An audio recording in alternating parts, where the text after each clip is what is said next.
सर्वांना रामकृष्ण हरी.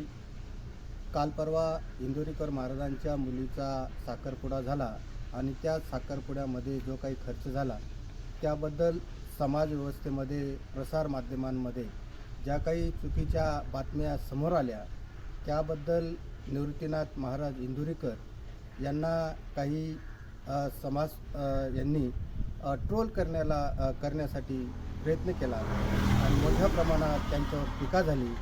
आणि काल त्यांनी एका कीर्तनामध्ये असं जाहीर केलं की मी आता इथून पुढे कीर्तन करणार नाही किंवा फेटा बांधणार नाही.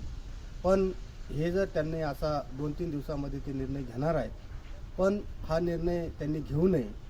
कारण इंदोरीकर महाराजांनी जे समाजकार्य केलं त्या समाजकार्यामध्ये मोठ्या प्रमाणामध्ये त्यांची संस्था आहे, शाळा, अन्नदान आहे आणि त्याच पद्धतीनं त्यांच्या जो काही साखरपुडा झाला त्यामध्ये त्यांनी 1,11,000 रुपये शेतकऱ्यांसाठी जी कर्जमुक्ती व्हावी यासाठी मुख्यमंत्री याच्या निधीमध्ये त्यांनी दिले.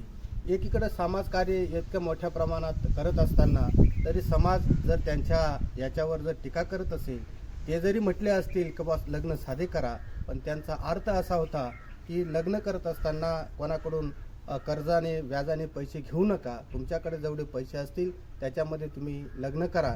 पण समाजाने त्याचा अर्थ वेगळ्या पद्धतीने घेतला आणि आज मोठ्या प्रमाणामध्ये आणि इथून पुढे वारकरी संप्रदाय तुमच्या पाठीमागे खंबीरपणे उभा राहील. मी स्वतः वैयक्तिक त्यांच्याशी फोनवर बोलणार आहे, पण मला राहावलं नाही किंवा मला कालपासनं खदखद होती म्हणून आज तातडीनं व्हिडिओ बनवला आणि तो तुमच्यापर्यंत पोहोचवला. धन्यवाद. रामकृष्ण हरी.